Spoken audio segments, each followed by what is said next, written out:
And I'm going to present you the results from the SWING study, which evaluated a new sirolimus-coated balloon. These are my disclosures. So we know about sirolimus. It's been around for a long time. It's anti-inflammatory and has anti-proliferative effects as well. As opposed to paclitaxel, which is cytotoxic, this is cytostatic, and it has a proven safety and efficacy profile, particularly in coronary stents. This is the Sundance device. It's a brand new device by Surmodics.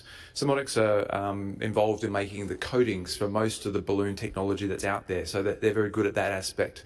This is an 014 system, comes in diameters up to 4 millimeters, lengths up to 220 millimeters, has this serene hydrophilic coating which makes it extremely lubricious, and then has this really unique microcrystalline coating, which you can see looks quite different to the naked eye and certainly very different on scanning electron microscopy.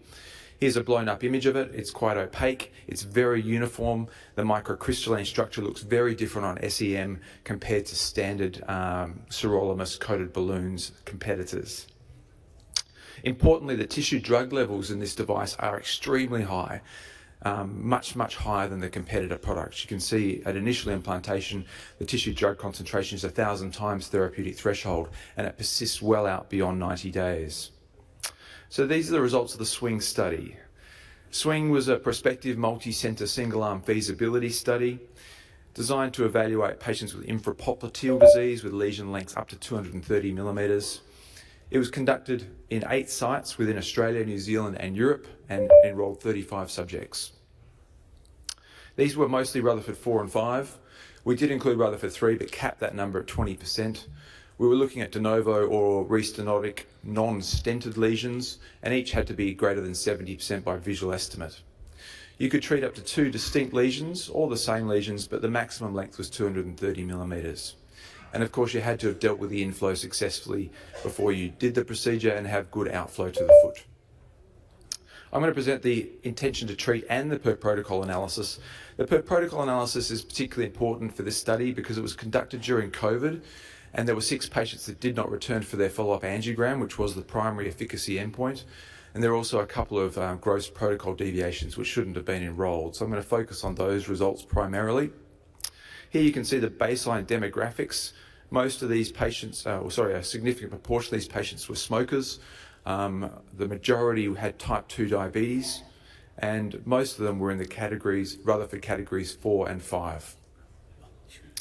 Here's some lesion characteristics here. You can see a large proportion of patients had moderate to severe calcification, and almost a third of patients had a chronic total occlusion. This is the safety endpoint. You can see here freedom from major adverse limb events in the per protocol group was 100%, and freedom from perioperative death was also 100%. And here we have at 24 months major adverse event rate, which was extremely low, particularly in the per protocol population. This is our primary efficacy endpoint, which was that 6-month angiogram. You can see the MLD after the procedure was very high, almost 2.6 millimeters across the board.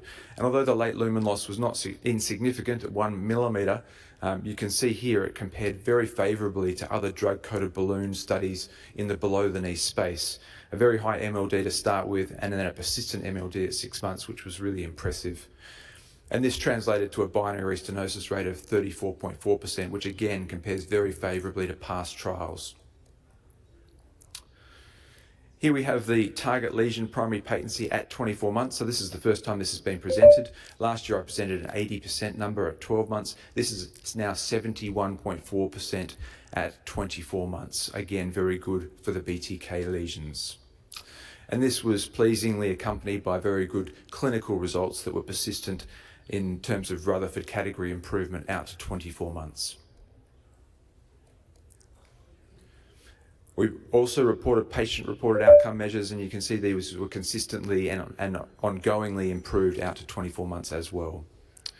So in conclusion, this novel device, the Sundance DCB, has been evaluated in a real-world CLI population of patients with a high proportion of diabetes and severe calcification. These SWING results at 24 months showing a primary patency per protocol of 71% are very encouraging, and we believe this novel device has great promise which warrants evaluation in a large-scale pivotal trial. Thank you for your attention.